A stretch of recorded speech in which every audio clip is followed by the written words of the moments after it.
Ayun, magandang umaga po at welcome sa panglinggong edisyon ng programang Stand Up Balikatan para sa Sulong Quezon, of course, with Congresswoman Helen Tan. At tayo po ay paglinggo ay pang-alas 7 hanggang pang-alas 8. Tayo po muna ay solo at si King Pormaran po, samahan niyo ako dito po sa 105.3 dito po sa 97.5 sa 95.1, tatlong pinakamalalakas na himpilan ng radyo sa buong lalawigan at Southern Tagalog.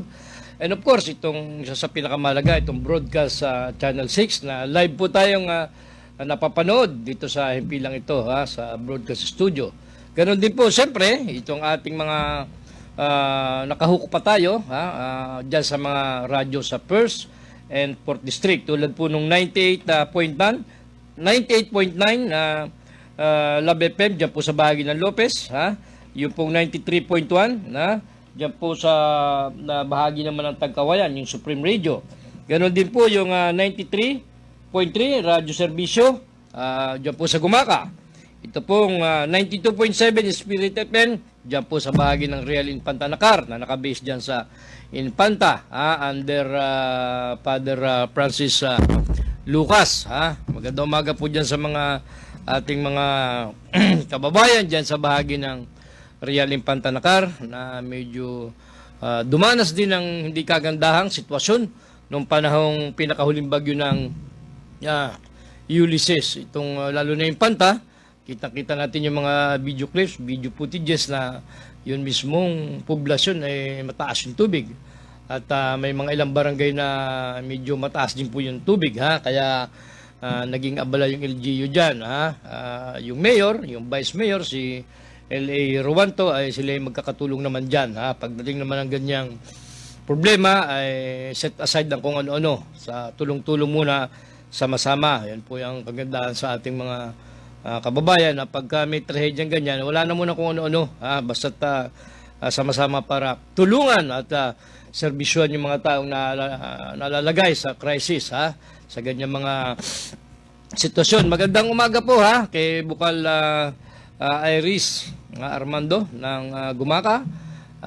Of course, kay Bukal masipag, guwapong Bukal, si Ola, Bukal Ola, Angelo Ola Duarte, ng Calawag naman ito, isa sa pinakamasipag na konsel ng Calawag at Pangulo ng lahat ng yung liga ng mga konsehalis ng 39 na munisipalidad ng lalawigan. Yung tinatawag natin siya yung ex officio, siya yung nagre-represent sa lahat ng mga konsehalis sa buong lalawigan, kaya automatic board member siya, ex officio siya, at yung kanyang karapatan ay kaparehas din ng karapatan ng karaniwang board member na inihalal. Medyo advantage, medyo kung tutusin siya nga ay parang nakakalamang pa kaysa sa regular na bukal. Bakit? Ay yung regular na bukal inihalal lamang per district, ay siya hindi apat na distrito lahat ng konsehalis dyan under niya, kumbaga nasa pamumuno niya. Kaya parang mas malaki pa yung area niya kaysa sa regular na bukal. Kung ikaw ay first district, ay di yung mga first district lang yung sakop mo. Samantalang siya, buong liga ay malawak yung sakop niya. Tulad rin nung ABC President ni Bukalbo yung buong galing. Siya naman ay nagre-represent sa mga kapitan ng lahat ng barangay sa lalawigan. Ganon din si SK President, si Iris Armando ng Gumaka nga, si Bukal Iris Armando. Yan batang masipag na, maganda pa, matapang pa itong ating bukal na ito. Nire-represent naman niya ang lahat ng SK sa buong lalawigan. Kaya hindi po pwedeng sabihin yung karapatan nila ay iba sa karapatan ng pangkaraniwang nahalal na mga board members. Yan po yung ini-insist nila. At sa mga susunod na araw ay maintindihan natin yung ibababang desisyon ng DLG. Magandang umaga kay paring Manolo Rehio at saka kay Maring Rona Mijares Rehio dyan sa bahagi ng United Kingdom, dyan sa bahagi ng Europa. Ganoon din sa magaganda at masisipag, mababait niyang anak na palaging sumusubaybay sa ating programa, si Krisha, si Camille, si Kiara, si Karel, yan, mga mababait na bata. Palagi po yung nakasubaybay kahit sa Facebook Live ng Stand Up Balikatan. Ganon din kay dahil ngayon na may linggo, medyo bumati lang tayo ng bumati. Medyo light moment nga, sabi nga. Medyo batiin natin itong masipag ding engineer ng Marina. Itong si Engineer Romeo Mabilin. Masipag ito, inspector ito ng Marina. Ito yung nag-inspeksyon ng mga bangka, yung mga taksay, yung mga nangingisda. Sila yung nag-i-issue ng permit para legal kang makapaglaot, makapanghuli ng isda, yung mga kung tawagin ni commercial fishing vessel. Ito si Engineer Romeo Mabilin, medyo mahigpit ito, stricto ito. Hindi pwedeng kulang ang requirements ng bangka mo, ng taksay mo. Kailangan sumunod ka sa hinihinging requirements ng Marina. Hindi pwede yung kung ano-ano. Yan, medyo mahigpit itong pero mabait ito. Ito si Engineer Romeo Mabilin. Sino pa? Itong ating kaibigan din. Yung kaibigan din natin, itong si Engineer Abergas at Engineer Rodel Florido ng 4th District. Balita ko naka-ready na. Naka-ready na yung mga anong tawag doon, yung mga amphibian or amphibious yung pan-dredging diyan sa bahagi ng anong tawag doon, Pandan River ba yun? Diyan sa bahagi ng Calawag, yung binabaha palagi. Naka-ready na doon yung mga panghukay, yung mga amphibian na merong bakho na siyang magde-dredging, maghuhukay para lumawak or para lumalim yung mga kailugan dyan nang hindi na nagbaba. Yan yung pasamantalang una munang ginagawa, habang hindi naman ganun kabilis para lagyan agad yan ng mataas na tulay o yung elevated para itaas. Para kung sakali nagbabagyo, hindi na maapektuhan yung Maharlik Highway. Yan, Lopez Calawag na yan, papuntang Bicol.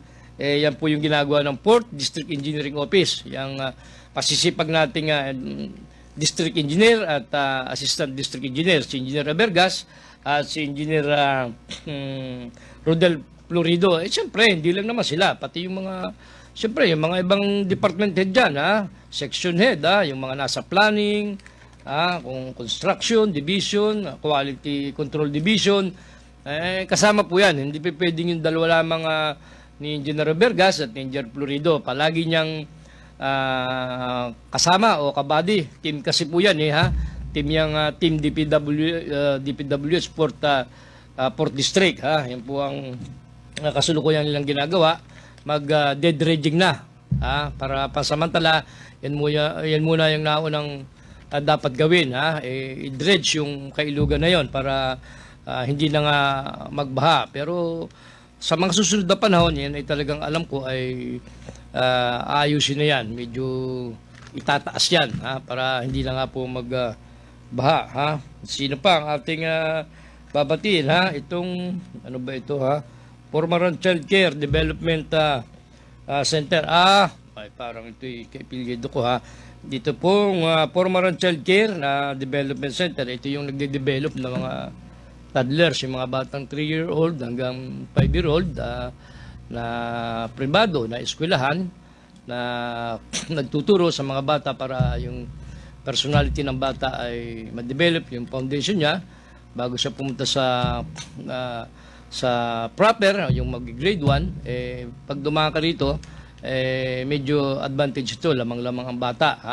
Yung foundation ng bata, bago mag-grade 1, grade 2, ay magaling, siguradong advance ang magiging alam niya.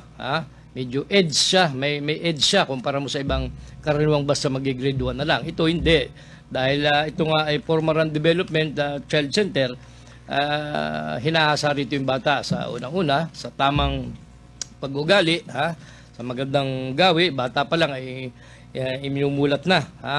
Para sa pagpasok niya hanggang sa paglaki niya ay maging produktibo siyang mamamayan at hindi sakit ng ulo.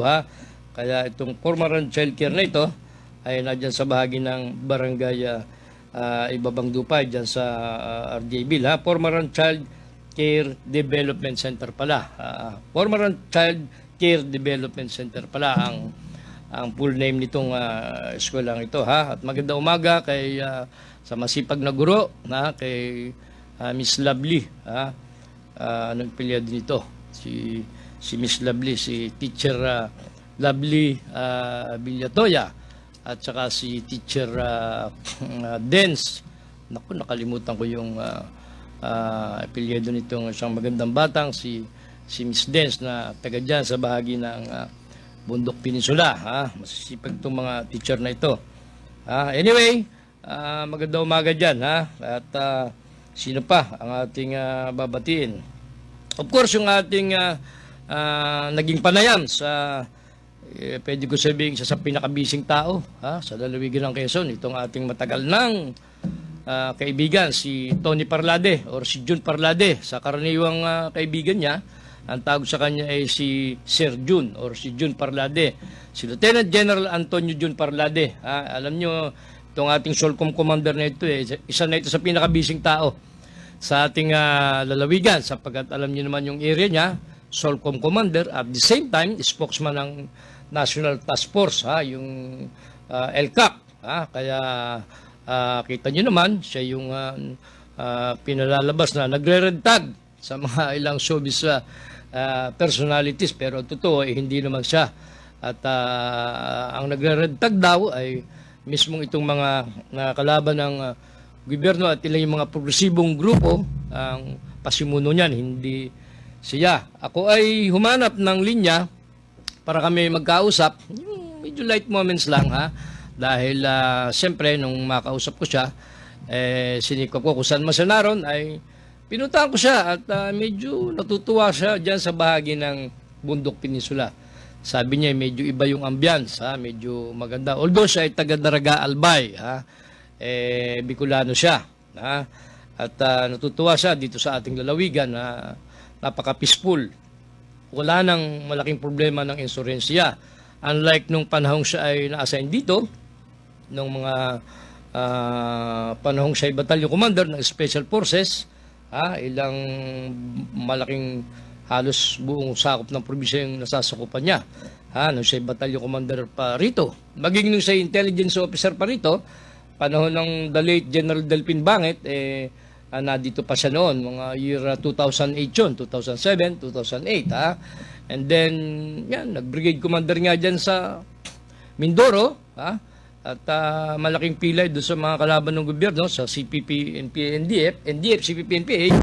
Ay, ayan, ngayon naman ay di pinakasikat siya sa lahat ng general, sapagkat siya lang yung bukod tanging general, sa palagay ko, na talagang tahasang sabihin natin umaatake sa kalaban ng gobyerno dito sa sinasabing CPP, NPA na ito, at pati yung mga progresibong grupo, yung mga akbayan, ganyan, anak pawis na yan, LFS na yan, yung mga rally ng rally, yan yung talagang binabangga niya. Buwis-buhay sa rito, sagasa siya, kaya naman malakas doon ang loob niya, siyempre with full evidence and with green light from the Commander-in-Chief, kaya sagasa siya rito, at sabi ko nga sa kanya nung magkausap kami ng halos 4 na oras, kulang-kulang, medyo maiksi pa nga yun sapagkat na kung busy siya, kaya kahit 4 na oras at least napagtsagaan po tayong harapin, at medyo kinapanayam natin na very excited ako sapagkat sabi ko, General, kumusta? Ang unang tanong ko sa kanya ay, kumusta ba yung pag-uusap nyo ni Angie Locsin? Ano ba ang nangyari sa inyong pag-uusap? Sapagkat nalathala sa mga national na television or sa radyo man or sa periodiko na nagkaharap sila nitong artistang si Angie Locsin. At kung sana pala, dinimanda pa siya nitong si Angie Locsin. Subalit, sa magandang tamang explanation ni General Jun Parlade kay Angie Locsin, medyo nalinawan siya, medyo nalinawan siya kung ano pala yung totoo. Akala niya si Jun Parlade taong waso, akala niya talagang militar na militar ang ugali, kumbaga, yung parang tiger look, yung parang napakahigpit talaga, parang akala niya parang si General Palparan nung una, pero Nung makausap niya, ay hindi pala. At naliwanagan siya, sinabi niya ganyan, ha? Bandang huli, medyo parang yumakap pa sa kanya, ha? Hindi ako sure kung siya niyakap o siya ang yumakap. Pero palagay ko, alam nga namang si Jun Parlade ang yumakap. Siyempre, alam niyo naman ang militar, maingat siya. Baka siya ang niyakap. Baka siya ang niyakap ni Angel Locsin. Siguro, yung bata, si Miss Angel Locsin ay natuwa sa mga explanation sa kanya ni Jun Parlade, ni General Parlade, ha? Kaya maganda raw yung naging bunga ng pag-usap. Sabi ko naman, abay maigi at pinaniwalaan ka. Sabi nga niya, paano tayo hindi papaniwalaan? Nilatagan natin ng kung ano, ebidensya, ganyan-ganyan. Sino ang mga nag-akusa sa iyo? Sino ang nagsabi ng ganyan? Sabi ko sila sa Soberano, nakakausap mo baga? Ang problema na sa Amerika yata yung batang artistang yon, si Liza Soberano, kaya hindi niya nakausap. Ngunit, yung abogado ng pamilya ni Liza Soberano ang nakipag-usap sa kanya at nagpasalamat sa kanya. Kasi akala nga nire-red tag.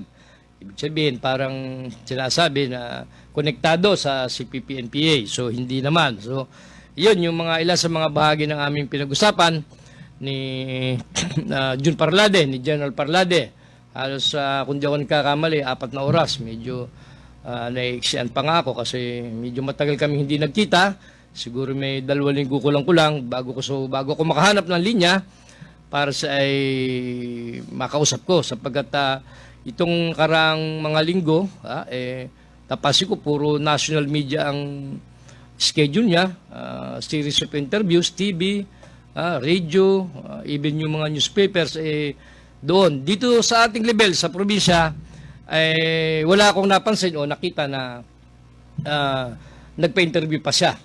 Hindi ko alam kung bakit. So ako naman, bilang nasa ganitong ating trabaho, sinikap ko na hanapin siya at hindi pwedeng hindi. Hindi naman pwedeng hindi niya ako kakausapin sapagkat tayo naman ay walang tinanim na hindi maganda. Kaya obliged rin siya na ako'y kausapin. Hindi rin pwedeng hindi.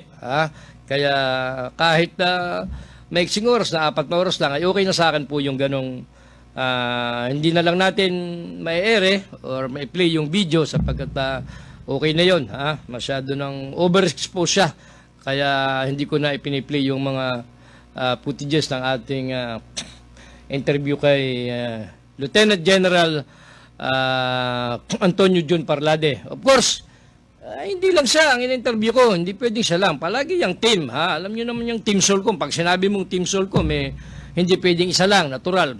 Grupo yan, marami yan. Pero of course, hindi ko naman kayang interview na sabay-sabay lahat sila.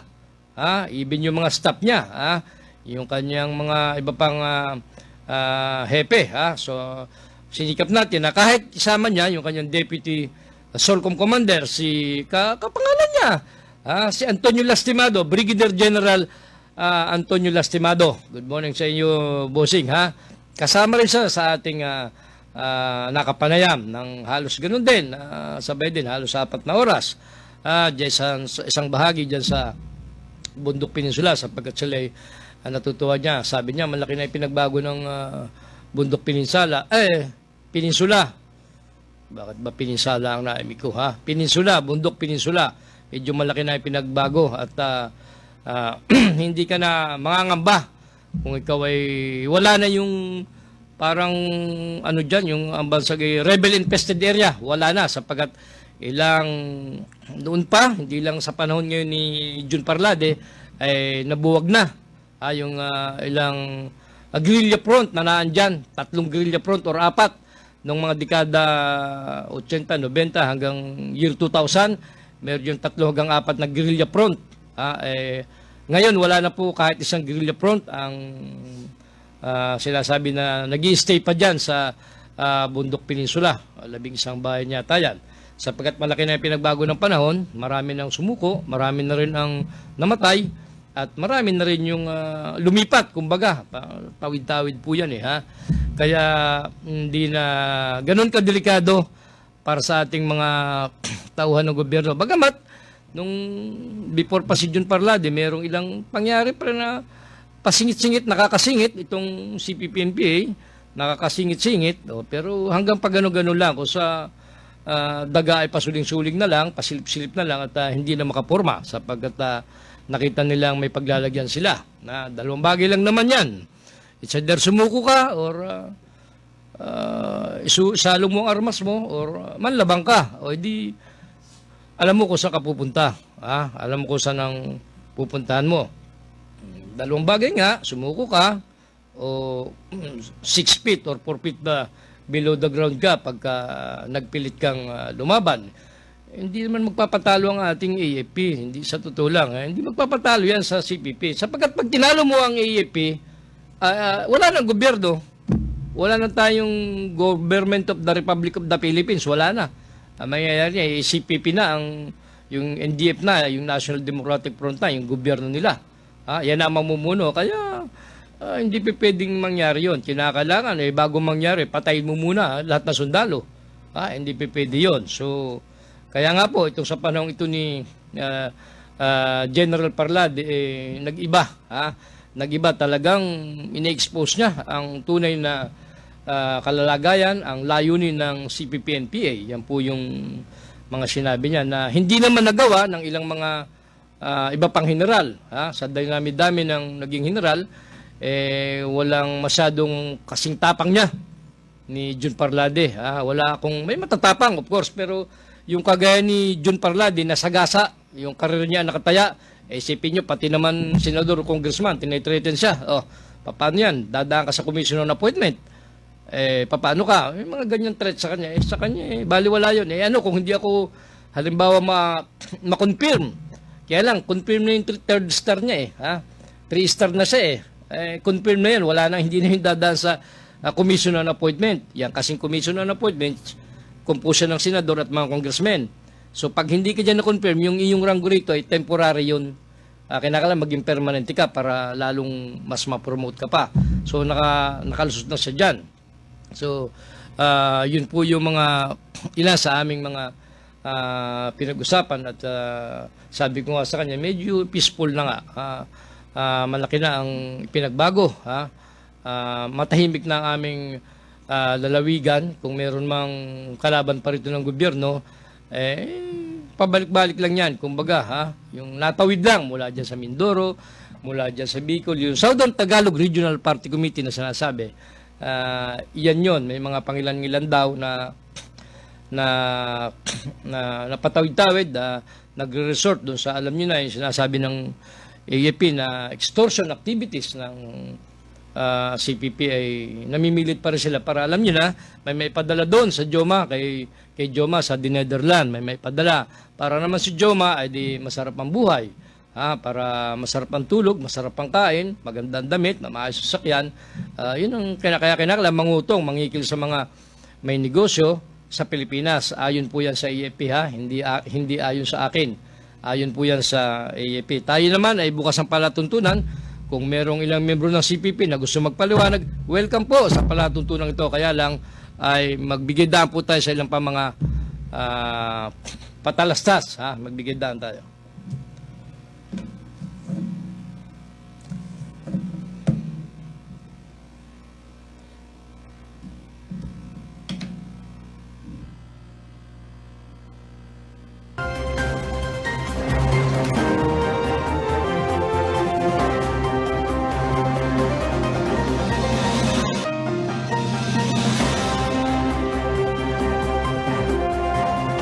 Noong 1976, unang napakinggan ito. As theme music ng 17 anyos na si Tito Ojeda. 2020 na ngayon, after 44 years, mapakikinggan pa rin ito via Tito Balita, Tito Trabaho.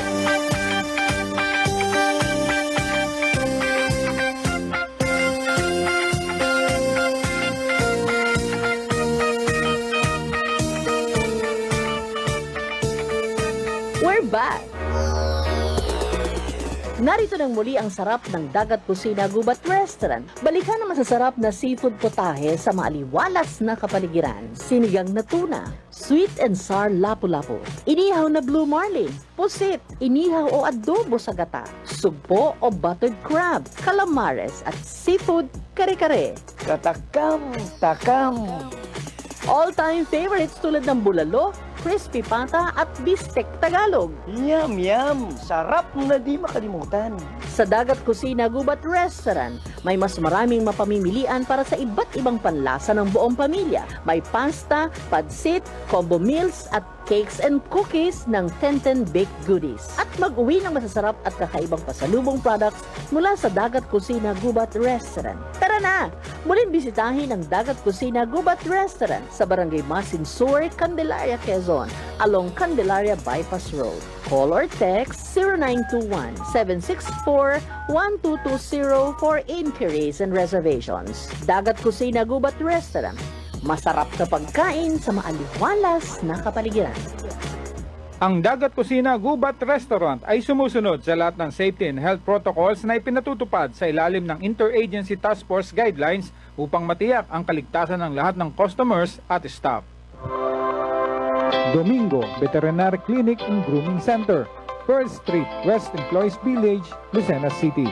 Cellphone numbers 0917-705-6700 and 0998-571-4710. Dr. Ernesto Domingo, our friendly veterinarian.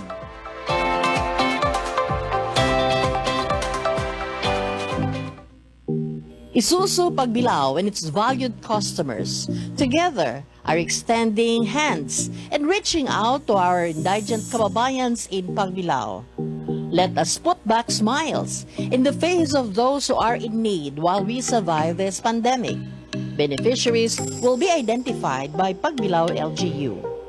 Partnering donations from good-hearted patrons and the management and staff of Isuzu Pagbilao. The turnover of donations of goods and assistance will be on December 18, 2020. At Isuzu Pagbilao, we also encourage our customers to have their service by appointment schedule in accordance with the new normal. Isuzu Pagbilao at Barangay Bukal, Pagbilao, Quezon. Isuzu Pagbilao, serving with care. Ang mga may sakit ay hindi dapat pinaghihintay at huwag nating ilagay sa panganibang buhay ng ating mga mahal na kapamilya. Narito palagi ang sigurado at ligtas sa serbisyo ng Sagip Buhay Ambulance Center. Sagip Buhay Ambulance Center. Mga pribadong ambulansya na 24 hours on call. Saan mang dako ng Pilipinas na abot ng ambulansya ay pupuntahan, maging ligtas ka lamang. Ang bawat ambulansya ay equipped with ambubag pag grabe ang pasyente. May 3 sets ng oxygen tank with regulator. May emergency medicine, walang red tape, hatid agad, safe ang pasyente, DTI registered at kumpleto sa lisensya at permit. Sagip Buhay Ambulance Center. Maingat, kadamay sa katipitan at sa lahat ng oras ng pangailangan. Sagip Buhay Ambulance Center. Para sa mabilis na serbisyo, tawagan ang kanilang hotline 0423732983 o 0918-911-8332. Ang punong tanggapan ay nasa Calamar Home Subdivision, Kalurang Mayaw, Lucena. Sagip Buhay Ambulance Center. Kontakin lamang ating kaibigang si Danny Lingon. 1976, unang napakinggan ito. As theme music ng 17 anyos na si Tito Ojeda. 2020 na ngayon, after 44 years, mapakikinggan pa rin ito via Tito Balita, Tito Trabaho.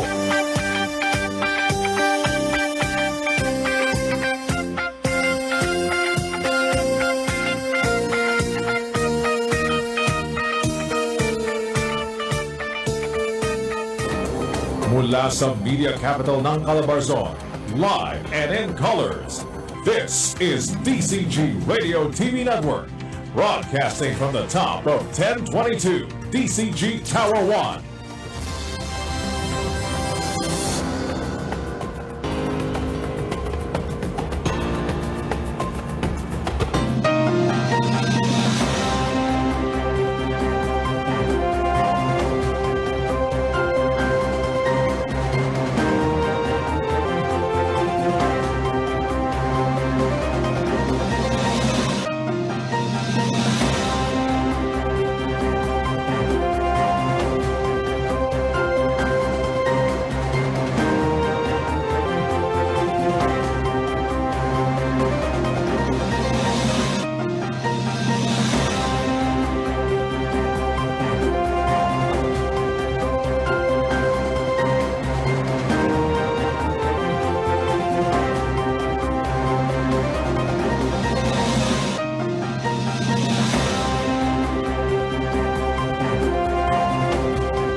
Muli po ay magandang umaga at samahan niyo po ako si King Cormaran sa natitira pang kalahating oras dito sa programang Stand Up.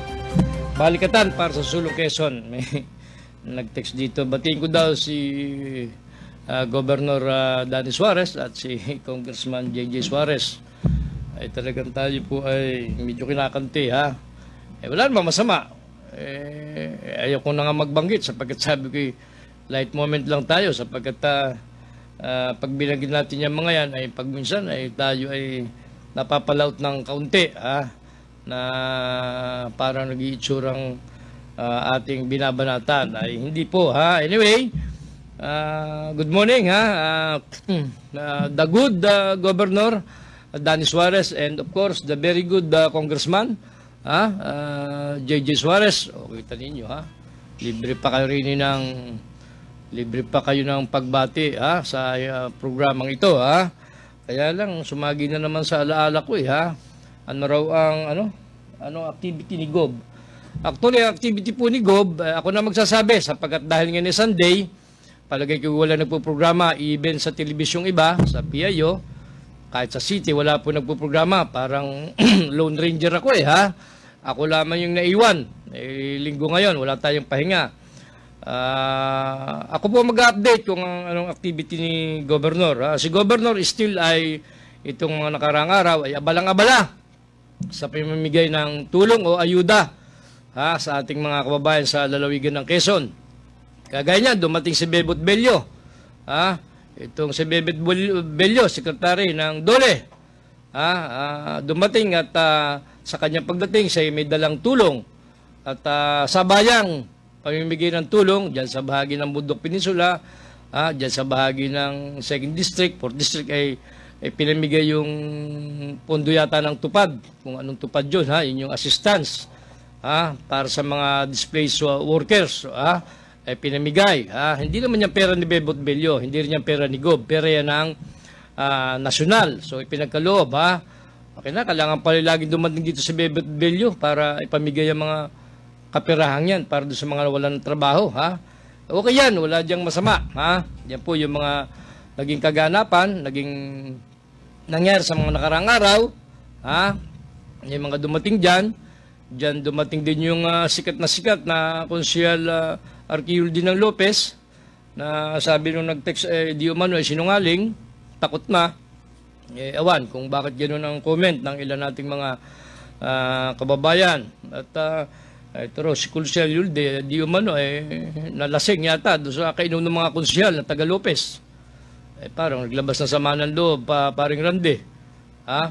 Napainom daw itong si Konsyal Yulde daw hindi ko daw di umano napainom at nagkwento sa atin isa ring konsyal. Napainom daw doon sa mga kasamaan nung malasing. Sabi raw ni Konsyal Yulde ay kaya naman hindi pa ibinibigay yung kaputol. Antay na antay ako ay hindi pa ibinibigay. Yun ang sabi. Hindi ko na alam kung ano yung kadugsong, kung ano yung hindi pa ibinibigay. Baka kung ano yun, hindi ko rin masabi. Sapagkat sabi ko nga, yun lang yung sinabi sa atin ng kapwa konsihal ni Arquilde na nalasing, ay bakit daw hindi pa ibinibigay ni Amo. Yung hindi mabinagit ko hindi pa ibinibigay na partial daw yung unang ibinigay Awan kung ano yun. Anyway, iwanan natin yung story yan. At yan naman ay, alam niyo naman itong tungkol kay Governor, ipamimigay ng ayuda, marami rin nagpapasalamat kay Governor dito. Wala namang masama. Siyempre. Kaya lang, ang comment ng iba rito, wala na bang gagawin si Governor kung hindi mamigay na mamigay? Sabi ko, wala namang masama.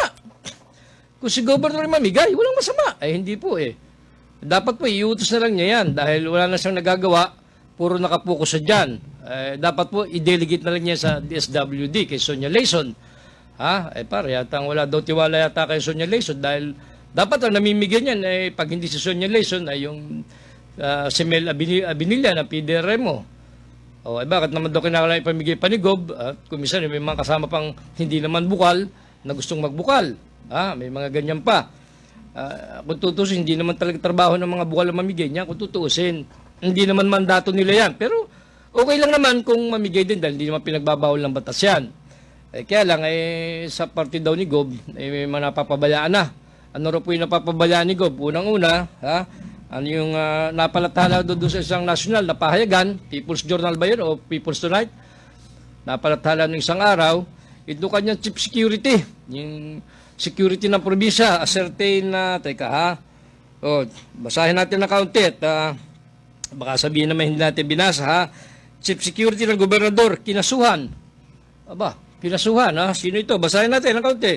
Lucena City, naharap sa kasong grave slander ang kasulukuyang hepe ng Civil Security Division ng pamahalang panlalawigan ng Quezon. Ay dito nga ito. Ha? Sino ito? Kasong, ano itong kasong to? Kasong grave slander. Ano bang ibig sabihin ng grave slander? Matinding paninirang puri. Yan po ang Tagalog dyan kung hindi ako nagkakamali. Matinding paninirang puri. Ang di umano'y inisinampang kaso sa Chief Security ni Governor Danny Suarez. Yan, sinasabi ko na. Na-overlook na. Hindi na napapansin ni Gob na ito palang tao niya ay nakakasuhan naman. Ituloy natin, ha? Naharap sa kasong grave slander ang kasalukuyang hepe ng Civil Security Division ng pamahalang panlalawigan ng Quezon. Si Juanito Bong Yat Diaz ay pinagharap ng reklamo ni Lolita Parama, 45-year-old, residente ng Purok Rainbow, Barangay Ibabang Dupay, lungsod na ito, sa City Prosecutor's Office noong November 19. 22 lang dinong isang araw lang yan. Teka, Juanito Bong Yat Diaz ay kaibigan ko ito. Si Bong Diaz, yung medyo maliit na lalaki na nakasalamin, na masipag naman ito, Ito'y matagal, nagsilbi kay Ramon Talaga, nung mayor pa si Ramon Talaga. Na ngayon nga, ay totoo naman yan, nasa provincial government siya. Siya yung, kung di ako nagkakamali, may binanggit dito, dating executive assistant na demote, kinain ang pride, umupong security na lang. Walang masama ron kung kinain yung pride, ganun talaga. Si governor nga, si JJ nga, kinakain din yung pride, sabi niya, this time, kung tayo kailangan manghingi, dahil wala tayong masyadong pondo, manghihingi tayo sa mga kaibigan natin. Okay lang yan, ituloy natin. Sino ito nagsampang ito? Babae, taga Rainbow, Barangay Ibabang Dupay. Sa kanyang salaysay, ito yung nagreklamo.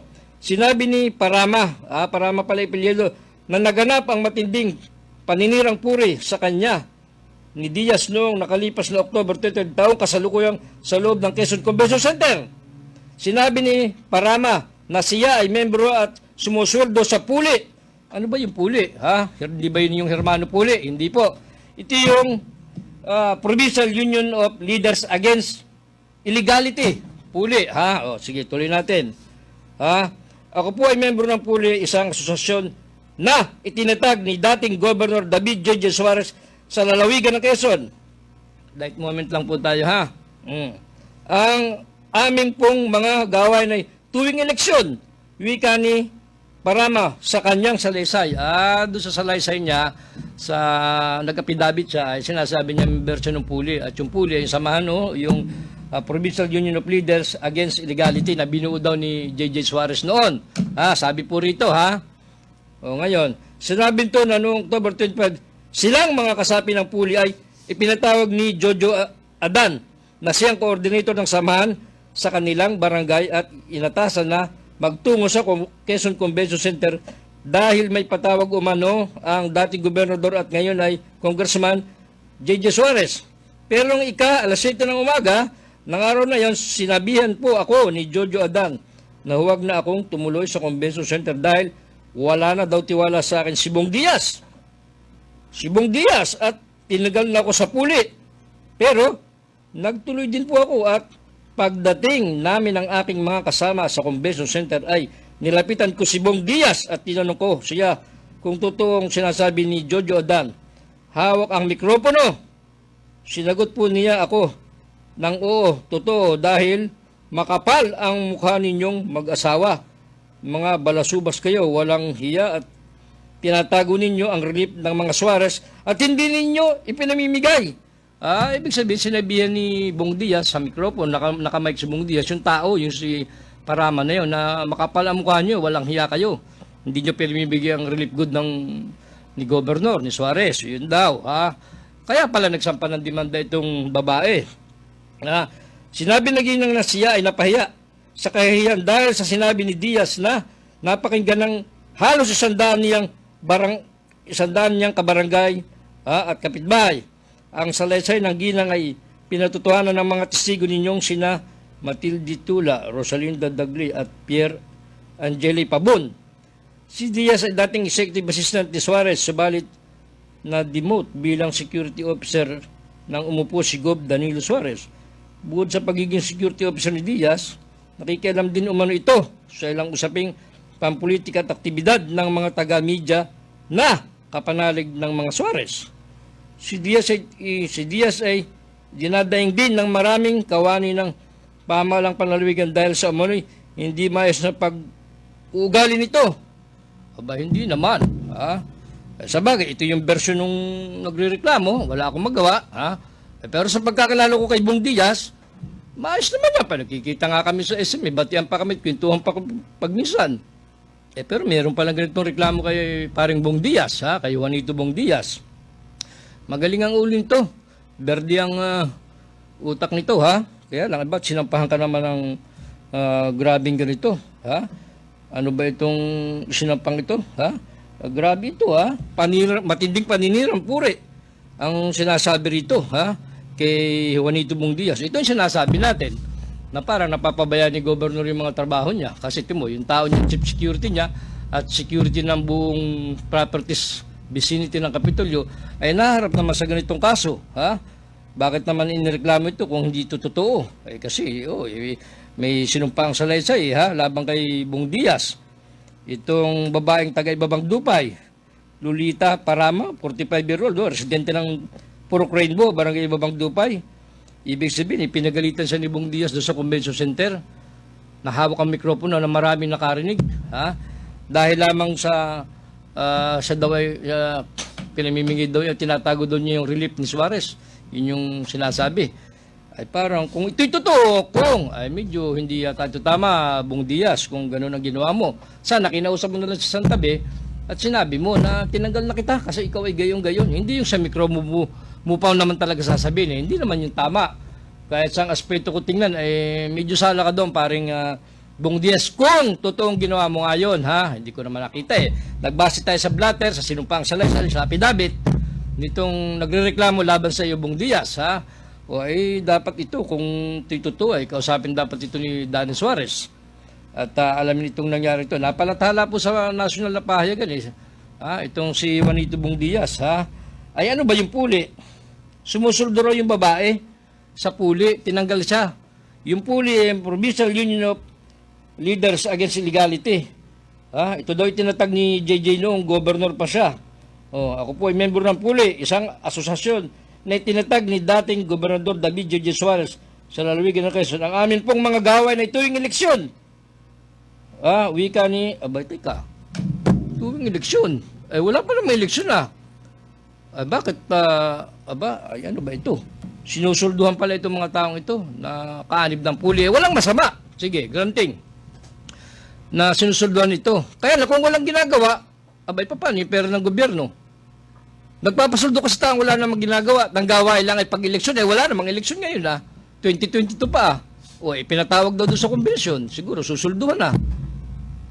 Ay parang hindi yata tama yun, Kung pera ni Governor or the ex-Governor J.J. Suarez, pinasusuldo nito, no question, walang problema, pera niya pribado yun.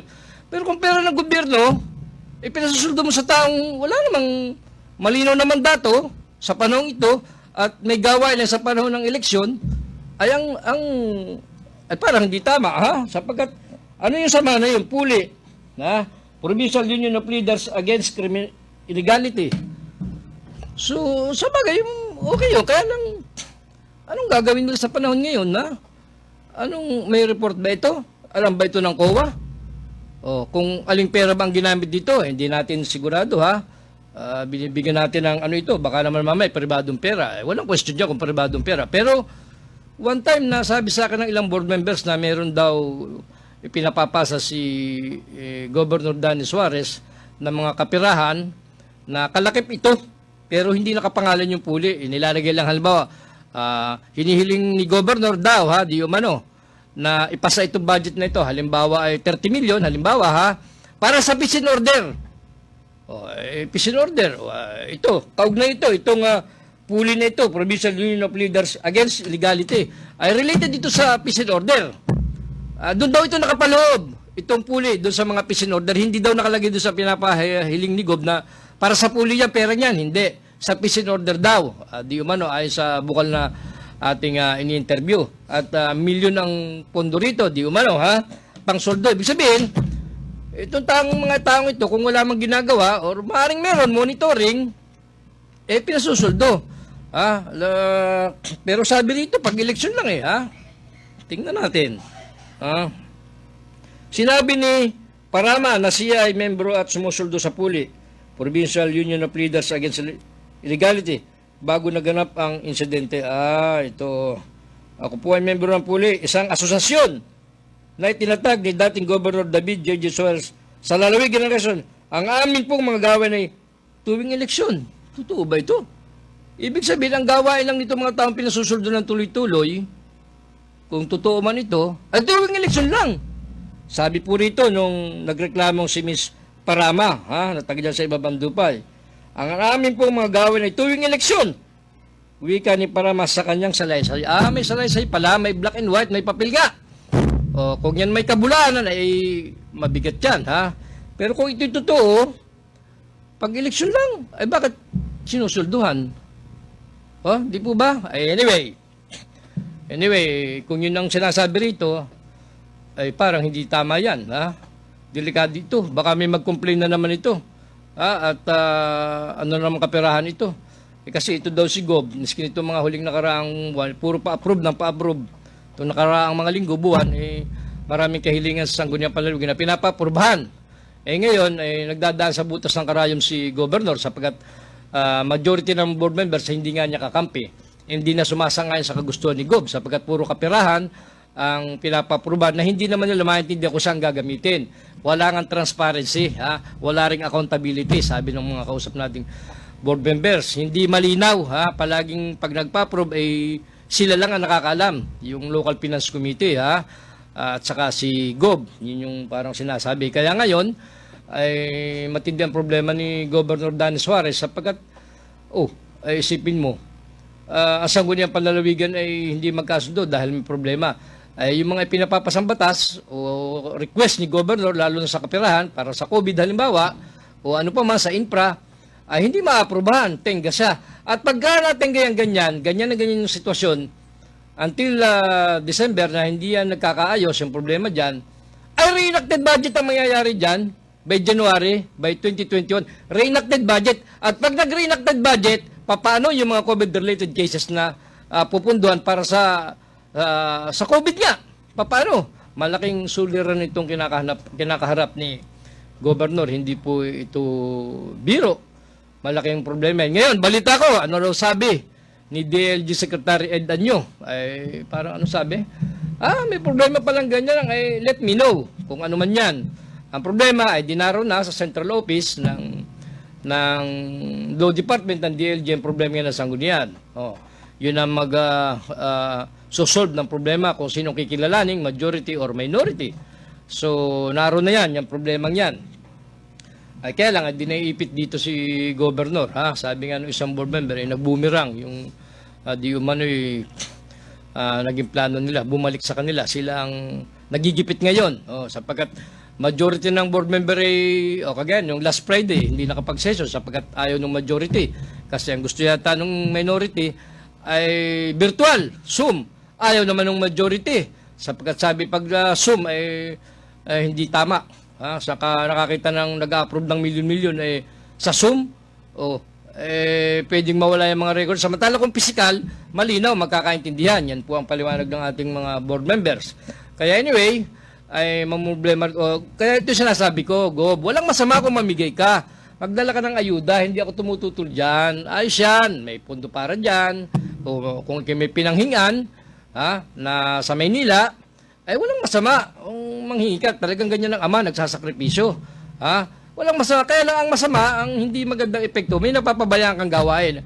Isa na ito, ang chief security mo ay na-involved sa reklamong matinding paninira sa kanyang kapwa. Ay leader mo ito, Danny Suarez, leader mo itong taong nagsampa ng kaso sa tao mo rin na si Bong Diaz. Leader mo ito, paano mo ito pag-aayusin, ha? Ay, nag-file ng demanda sa City Prosecutor's Office. Kayong mga piskal dyan, ha? Magandang umaga sa inyo, ha? Kayong mga piskal dyan, ha? Mga piskal kayo dyan, magandang umaga sa inyo, ha? Itong mga piskal na ito ng City of Lucena, ha? Kayong mga piskal, ha? Magandang umaga sa inyo dyan, ha? Sino yung ating kakilala dyan piskal? Si Joel. Joel Baligod, ha? Na mabait na piskal, ha? Matalino piskal, ha? Ma-pride. Hindi nyo kayang gulatin yan, ha? Yung aking kaibigan yan, ha? Kaibigan pa yan ng yung mga kong ama. Si Joel Baligod, ha? Matino yung piskal na yan. Hindi rin niya na-involve sa kung ano-ano. Ha? Kilala ko yan. Pa nagkikita kami yan. Hindi lang kami magkakwentuhan yan si Joel Baligod, eh. Matinong piskal yan. Wala kang isipin kung ano dyan. Hindi yan na-involve sa kung ano-ano, ha? Hindi kagaya ng piskal sa ibang lugar. Ha? Hindi kagaya ng ibang judge sa ibang lugar, ha? Maayos yan, si Joel Baligod. Alam niya sa sarili niya yan, ha? Anyway, nasaan ako? Saan ako napapunta, ha? Ito yung sinasabi ko kay Gob. Napapabayaan niya. Una, peace in order. Alam mo ba nangyayari sa probinsya? Inireport ba sa'yo ng Provincial Command? Kita mo, dyan sa San Narciso, nirape na, 12-year-old. Pinatay pa ng lolo, di umano. Base doon sa napalathala sa People's Tonight na naman.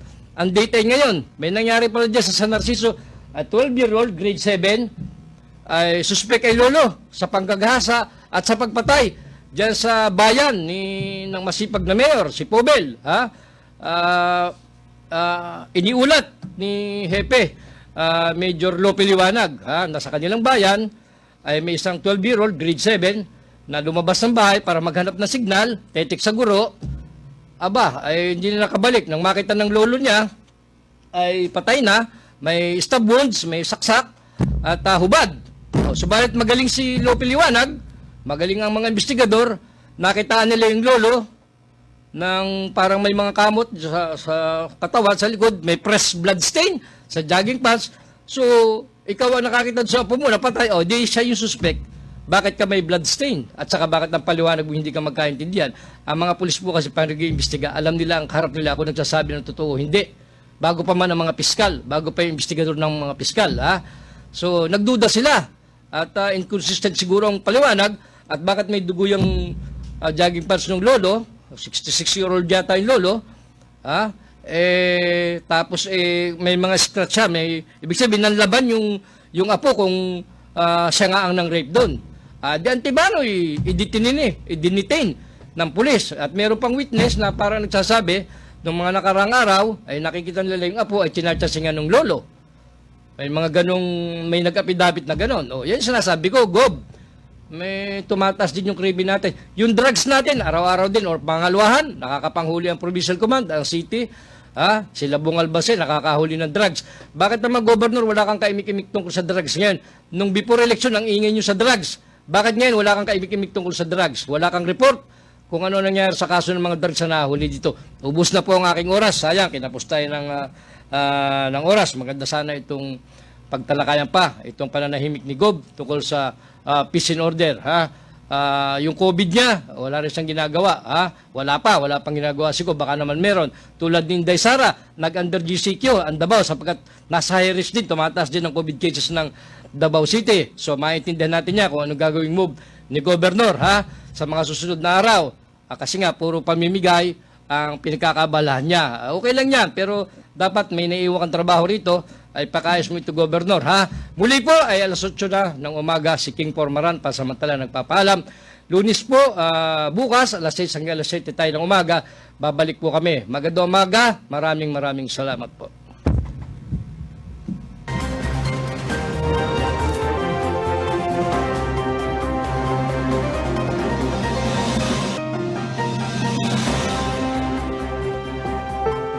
The following is a paid broadcast. Ang mga opinyon at pahayag sa susunod na programa ay pawang sa Black Timer lamang at hindi ibig sabihin na ito na rin ang pananaw ng may-ari at management ng himpilan. 1976, unang napakinggan ito. As theme music ng 17 anyos na si Tito Ojeda. 2020 na ngayon, after 44 years, mapakikinggan pa rin ito via